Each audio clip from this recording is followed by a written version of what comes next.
قرآن کریم میں اللہ تعالیٰ جل وعلا ارشاد فرما رہے ہیں کہ قد افلح المؤمنون، کہ ایمان والے جو ہیں وہ کامیاب ہیں، فلاح پا چکے ہیں۔ ان ایمان والوں کی نشانی کیا ہے؟ الذین هم فی صلاتہم خاشعون، کہ وہ اپنی نماز میں خشوع کا اہتمام کرتے ہیں۔ خشوع کسے کہتے ہیں؟ کہ ان کے دلوں میں اللہ تعالیٰ جل وعلا کا خوف ہوتا ہے، اور اللہ تعالیٰ جل وعلا کا جب خوف ان کے دلوں میں ہو تو ان کے اعضاء ساکن ہوتے ہیں۔ ان کے اعضاء آداب نماز میں، نماز کی ادائیگی میں یہ بات بڑی ضروری ہے کہ انسان رکوع کرے تو یہاں تک کہ اس کی کمر ٹھہر جائے، ہڈیاں اپنی جگہ پر جم جائیں۔ رکوع میں اتنی دیر ٹھہرنا کہ ہڈیاں اپنی جگہ پر جم جائیں۔ اسی طرح جب سجدہ کیا جائے گا تو سجدے میں بھی ہڈیاں اپنی جگہ پر جم جائیں۔ جب رکوع سے اٹھے یا سجدے سے اٹھے تو ہڈیاں اپنی جگہ پر ٹھہر جائیں، جم جائیں۔ یہ ہے نماز کے اندر آداب کا ایک معاملہ۔ ہمارے ہاں اکثر یہ ہوتا ہے کہ رکوع سے سر اٹھایا اور سر ابھی پورا اٹھا نہیں ہوتا، کھڑے نہیں ہوتے، ہڈیاں اپنی جگہ پر قرار نہیں پکڑتی کہ صاحب سجدے میں۔ پہلے سجدے سے سر اٹھا کر جلسے میں بیٹھتے نہیں ہیں، ہڈیاں اپنی جگہ پر قرار نہیں پکڑتی کہ صاحب دوسرے سجدے میں۔ اچھا، فقہاء نے ایک مسئلہ یہاں پر ذکر کیا۔ اب یہ ایک عام سا ہمارے ہاں معمولی سا مسئلہ سمجھا جاتا ہے۔ رکوع کے بعد جو کھڑے ہوا جاتا ہے اسے کہتے ہیں قومہ۔ اسے کیا کہتے ہیں؟ قومہ۔ اور پہلے سجدے سے جب اٹھتے ہیں، دونوں سجدوں کے درمیان جو بیٹھا جاتا ہے اسے کہتے ہیں جلسہ۔ یہ قومہ اور جلسہ دونوں واجب ہیں۔ کیا ہیں؟ اگر کوئی شخص ان کو چھوڑ دیتا ہے تو فقہاء یہ کہتے ہیں کہ اس پر سجدہ صاحب لازم ہے، کہ اس نے واجب چھوڑ دیا۔ آپ دیکھیں کہ ہم اس کا اہتمام کر رہے ہیں یا نہیں کر رہے۔ تو ہمیں نماز پڑھتے ہوئے کم از کم یہ ہونا چاہیے کہ ہماری ہڈیاں اپنی جگہ پر جم جائیں، ٹھہر جائیں، پھر ہم ایک رکن سے دوسرے رکن کی طرف جائیں۔ تو خشوع کی کیفیت، خشوع کی جو تعریف ہے، صاحب مدارک نے یہ کی کہ اعضاء ساکن ہو جاتے ہیں۔ اب ہمارے ہاں کیا ہوتا ہے؟ نماز میں کھڑے ہیں، جس کی داڑھی ہے وہ داڑھی کو صحیح کر رہا ہوتا ہے، کبھی ادھر ہاتھ مار رہا ہے، کبھی ادھر ہاتھ مار رہا ہے۔ اگر نہیں ہے تو کوئی کان صاف کر رہا ہے، کوئی ناک صاف کر رہا ہے، اسی طرح کوئی نماز میں اپنے کپڑوں کے ساتھ کھیل رہا ہے۔ یہ جو معاملات ہیں، آپ دیکھیے کہ ہم اللہ تعالیٰ جل وعلا کے حضور کھڑے ہیں، کیا اس کے حضور کھڑے ہونے کے یہ آداب ہیں؟ تو ہم خود بخود ان ساری چیزوں سے دور ہوتے چلے جائیں گے۔ سادہ سے لفظوں میں نماز اللہ تعالیٰ کے حضور میں حاضری کا نام ہے، اور جب بندہ یہ سمجھے کہ میں اپنے رب کے حضور حاضر ہوں تو اس کی نماز میں پھر خود بخود یہ ساری معاملات جو ہیں وہ شروع ہو جائیں گے۔ اچھا، اس وقت حدیث ہے آپ کے سامنے جامع ترمذی کی۔ یہ جامع ترمذی کی حدیث نمبر ہے 590۔ سیدہ ام المومنین اما عائشہ صدیقہ رضی اللہ تعالی عنہ، آپ نے رسول اللہ صلی اللہ علیہ وسلم سے سوال کیا۔ یہ جو نماز میں بندہ دائیں بائیں توجہ کرتا ہے، دائیں بائیں دیکھتا ہے، تو رسول اللہ صلی اللہ علیہ وسلم نے فرمایا یہ تو شیطان کی طرح ہے۔ شیطان حصہ نماز کا اچک لیتا ہے۔ اچکنے سے مراد ہے کہ آپ کی پلک جھپکنے میں ایک چیز لے لی جائے، اٹھا لی جائے۔ تو نماز کے اندر جب بندہ اللہ تعالیٰ جل وعلا کے حضور کھڑا ہے تو دائیں بائیں اس کی توجہ نہیں ہونی چاہیے۔ اس لیے فقہاء نے ایک مسئلہ بیان کیا۔ اگرچہ یہ مسئلہ جو ہے آپ دیکھیں گے کہ اکثر ہمارے ہاں یہ معاملہ نہیں ہوتا کہ جو مسجد کا جو نمازی کے سامنے والا حصہ ہوگا، وہاں فقہاء کہتے ہیں کہ کوئی بھی ایسی تحریر، کوئی بھی ایسا معاملہ نہیں ہونا چاہیے کہ نماز میں اس کی توجہ اس تحریر کی طرف جائے، اور وہ نماز میں کھڑا ہے اور پڑھ وہ تحریر رہا ہے، یا اس کے سامنے کوئی نقش و نگار ایسا ہو کہ وہ نماز کے اندر اس نقش و نگار میں محو ہو جائے اور اس کی توجہ نماز سے ہٹ جائے۔ اس لیے کہا گیا کہ یہ شیطان کا اچکنا ہے، تو ہم میں سے کوئی بھی یہ نہیں چاہے گا کہ ہماری نماز میں شیطان کوئی حصہ لے جائے، اس سے خیال کرنا چاہیے۔ پھر آغاز نماز میں ایک مسئلہ ہے کہ نبی صلی اللہ علیہ وآلہ وسلم کا طریقہ کیا تھا۔ صحیح ابن خزیمہ میں آتا ہے کہ رسول اللہ صلی اللہ علیہ وسلم جب نماز کے لیے تکبیر کہتے تو تکبیر کہنے کے آداب میں یہ ہے اذا کبر للصلاۃ نشر اصابعہ، کہ انگلیوں کو یوں نہیں کرنا کہ ملا لینا، انگلیوں کو اپنی حالت پر چھوڑنا۔ جب تکبیر کہہ کر جب ہاتھوں کو اٹھائیں گے تو انگلیوں کو اپنے حال پر چھوڑنا ہے، اس طرح ملانا نہیں ہے۔ اب دوسرا جملہ یہ ہے کہ وَلَمْ يُفَرِّجْ بَيْنَ أَصَابِعِهِ وَلَمْ يَضُمَّهَا، نہ تو یوں ہوتا کہ انگلیاں کھلی ہوتی، نہ یوں جڑی ہوتی، بلکہ انگلیاں اپنی حالت پر ہوتی۔ تو جب ہم تکبیر کہیں گے تو ہم انگلیوں کو اپنی حالت پر رکھیں گے، یہ خیال رکھا جائے۔ اب دوسرے اس کے آداب میں کیا ہے کہ ہماری ہتھیلیوں کا رخ حتی المقدور، جتنی ہم میں طاقت اور قوت ہے، یہ سامنے کی طرف ہوں۔ آپ دیکھیں گے کئی ایسے کرتے ہیں۔ اب یہ عادت اتنی پک جاتی ہے کہ وہ اس کو چاہ کر بھی نہیں چھوڑ سکتے۔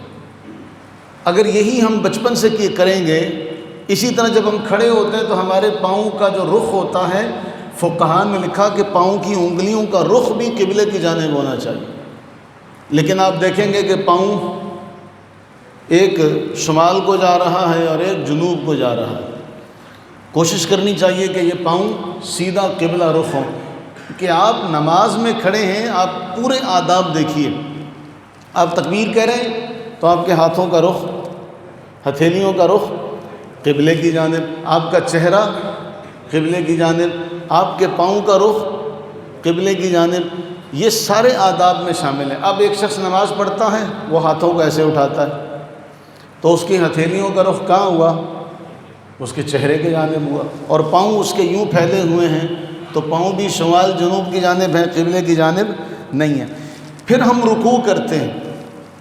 سنن ابو داؤد کی حدیث ہے ثم یرکع ویضع راحتیہ علی رکبتیہ، کہ رکوع میں جب آپ جائیں گے تو آپ اپنی ہتھیلیوں کو، انگلیوں کو کھولیں گے، انگلیوں کو کھولیں گے، گویا حدیث میں الفاظ یہ کہ گویا آپ نے گھٹنے کو پکڑا ہوا ہے مضبوطی کے ساتھ، صرف رکھا نہیں ہے۔ انگلیوں کا رخ بھی نیچے کی جانب ہوگا، انگلیاں کھول کر رکھی جائیں گی اور رخ کہاں ہوگا؟ نیچے کی جانب۔ اب کئیوں نے انگلیاں ایک سائڈ پہ نکالی ہوتی ہیں، رکوع میں انگلیاں کئیوں نے ایک سائڈ پہ نکالی ہوتی ہیں، جبکہ انگلیوں کا رخ کہاں ہو؟ نیچے کی جانب، اور انگلیاں کشادہ ہوں گی، ملی ہوئی، اور گھٹنوں کے اوپر ہتھیلی کو، انگلیوں کو رکھنا نہیں ہے بلکہ مضبوطی سے رکھنا ہے، جیسے محسوس ہو کہ اس نے گھٹنوں کو پکڑا ہوا ہے مضبوطی سے۔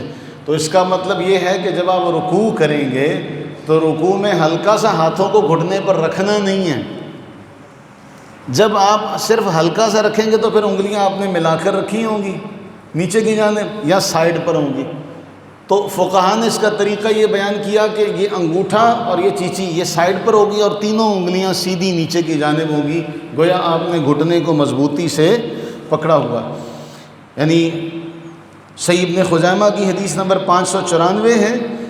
علقمہ بن وائل کہتے ہیں، اپنے ابا جان سے روایت کرتے ہیں کہ ان النبی صلی اللہ علیہ وسلم کان اذا رکع فرج اصابعہ، کہ نبی صلی اللہ علیہ وسلم کی رکوع کی حالت میں انگلیاں کشادہ ہوتی تھی، انگلیاں جڑی ہوئی نہیں ہوتی تھی بلکہ کشادہ ہوتی تھی۔ اسی طرح جب سجدہ کیا جائے گا تو رسول اللہ صلی اللہ علیہ وآلہ وسلم نے فرمایا اذا سجدت فدع کفیک وارفع مرفقیک، کہ سجدے میں اپنی ہتھیلیاں زمین پر رکھنی ہیں، کوہنیاں اٹھا کر رکھنی ہیں، پورا بازوؤں کو بچھانا نہیں ہے بلکہ صرف اپنی ہتھیلی رکھی جائے گی اور کوہنی اٹھا کر رکھی جائے گی۔ خود آقا کریم سرور عالم صلی اللہ علیہ وآلہ وسلم کے حوالے سے یہ ہے کہ جب آپ سجدہ کرتے تو فرج بین یدی، تو آپ کے جو ہتھیلیاں تھیں وہ زمین پر ہوتی اور بازو آپ کے پہلوؤں سے جدا ہوتے، یہاں تک کہ آپ کے بازوؤں کی سفیدی، بغلوں کی سفیدی واضح ہوتی، روشنی ہوتی کہ آپ کی یہ جو حصہ ہے یہ اس کے ساتھ ملا ہوا نہیں ہوتا تھا۔ اور جو سجدے میں کیفیت ہے، صحیح مسلم میں یہ آتی ہے کہ نبی صلی اللہ علیہ وآلہ وسلم جو سجدہ کرتے اتنا اونچا زمین سے ہوتا آپ کا پیٹ مبارک کہ اگر نیچے سے بکری کا بچہ گزرنا چاہتا تو وہ گزر جاتا، تو کمر یوں خوب اٹھی ہوئی ہوتی، نہ کہ یوں بچھی ہوئی ہوتی۔ ہمارے ہاں سجدہ جب کریں گے بعض احباب تو بالکل نیچے کی طرف جھک جائیں گے کہ زمین کے ساتھ ہی لگ جائیں، جبکہ سجدہ کرنے میں یہ بات ہو کہ آپ کا زمین سے پیٹ اٹھا ہوا ہو۔ اور نبی صلی اللہ علیہ وسلم کے حوالے سے حضرت سیدہ میمونہ کہتی ہیں کان النبی صلی اللہ علیہ وسلم اذا سجدہ، جب آپ سرور عالم صلی اللہ علیہ وسلم سجدہ کرتے، لو شاءت بہمۃ ان تمر بین یدیہ لمرت، کہ اگر بکری کا بچہ گزرنا چاہتا تو گزر جاتا، اتنا آپ کا پیٹ زمین سے اونچا ہوتا تھا۔ تو یہ نماز کے آداب میں ان باتوں کا خیال رکھا جائے۔ اور پھر اس میں ایک اور بڑی بات کہ سنن ابو داؤد میں حضرت ابو مسعود بدری کہتے ہیں کہ حضور سرور عالم صلی اللہ علیہ وسلم نے فرمایا جو نماز میں رکوع اور سجدے میں اپنی پیٹھ سیدھی نہیں رکھتا اس کی نماز نہیں ہوتی۔ لا تجزئ صلاۃ الرجل حتی یقیم ظہرہ فی الرکوع والسجود، کہ جب تک بندہ اپنی پیٹھ کو سیدھا نہ کرے رکوع میں اور سجدے میں اس کی نماز جائز نہیں ہوتی۔ اس حوالے سے آخری مسئلہ یہ ہے کہ ہم عموماً یہ ہوتا ہے اکثریتی طور پہ تو ایسا ہوتا ہے کہ ہم نماز میں ابتداءً شامل ہوتے ہیں، اور یہ بھی دعا کریں کہ اللہ تعالی ہمیں نماز میں ابتداءً شامل رہنے کی توفیق عطا فرمائے۔ بسا اوقات کبھی ایسا ہوتا ہے کہ ہم ابتداءً شامل نہیں ہو سکے نماز میں، ہم پہلی رکعت رہ گئی یا دوسری رکعت یا تیسری چوتھی رکعت میں آ کر شامل ہوئے۔ اگر کوئی شخص چوتھی رکعت میں شامل ہوا ہے، ظہر کی، عصر کی، عشاء کی، تو اس نے امام کے ساتھ کون سی پڑھی ہے؟ اس نے امام کے ساتھ کون سی پڑھی ہے؟ چوتھی رکعت۔ جب امام پہلا سلام پھیرے گا یہ بیٹھا رہے گا، جیسے ہی امام دوسرا سلام پھیرے گا یہ کھڑا ہو جائے گا۔ اب دوسرے سلام پر کھڑے ہونے کا کیوں کہا جا رہا ہے؟ ہو سکتا ہے امام سجدہ صاحب کا سلام کرے اور یہ کھڑا ہو جائے، تو دوسرا سلام جب کرے گا یہ کھڑا ہو جائے گا۔ اب کھڑا ہو کر یہ ثنا پڑھے گا، فاتحہ پڑھے گا، سورت میں لائے گا اور اس رکعت میں تشہد میں بیٹھے گا۔ اب یہ اس کی قرات کے اعتبار سے ہوگی پہلی نماز اور گنتی کے اعتبار سے ہوگی ایک امام کے ساتھ ہو گئی اور ایک یہ ہو گئی، کتنی ہو گئی؟ اب یہ اس میں تشہد میں بیٹھے گا، اب یہ اس کی ہو گئی دو۔ اس کے بعد تیسری رکعت میں فاتحہ پڑھے گا اور سورت میں لائے گا، قرات کے اعتبار سے یہ اس کی دوسری ہے، گنتی کے اعتبار سے اب یہ اس میں کھڑا ہوگا، اب یہ اس میں کھڑا ہوگا۔ چوتھی میں پھر صرف سورہ فاتحہ پڑھے گا اور بیٹھ جائے گا۔ وہ جو اس کی چوتھی رکعت ہے وہ گنتی کے اعتبار سے چوتھی ہے، قرات کے اعتبار سے تیسری ہے۔ اگر مغرب کی تیسری رکعت میں کوئی شخص ملتا ہے تو 3 رکعت امام کے ساتھ اس نے تیسری رکعت پڑھی ہے، اس کی کتنی رکعت رہتی ہیں؟ 2۔ اب جب وہ کھڑا ہوگا تو کہاں سے شروع کرے گا؟ ثنا سے، ثنا پڑھے گا، فاتحہ پڑھے گا اور سورت میں لائے گا، اور اب یہ کیا کرے گا؟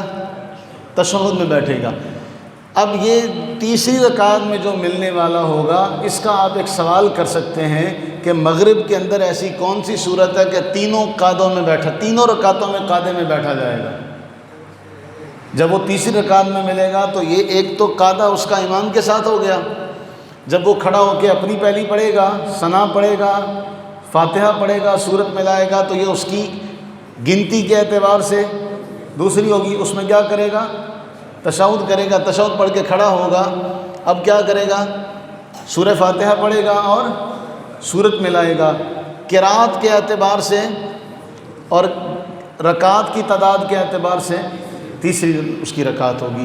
یہ نماز کے مسائل میں عمومی طور پر یہ بات ہے۔ اللہ تعالیٰ جل وعلا سے دعا فرمائے کہ اللہ تعالیٰ ہمیں نماز میں حضوری قلب عطا فرمائے۔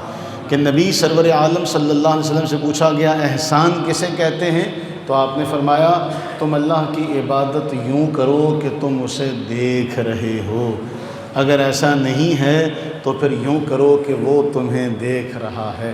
اب وہ دیکھ رہا ہو اور کوئی شخص نہ رکوع صحیح کر رہا ہے نہ سجدہ صحیح کر رہا ہے تو پھر وہ نماز نہیں پڑھ رہا، پھر وہ بوجھ ہے جو وہ اتار رہا ہے، اور یہ اللہ کی بارگاہ میں پسندیدہ عمل۔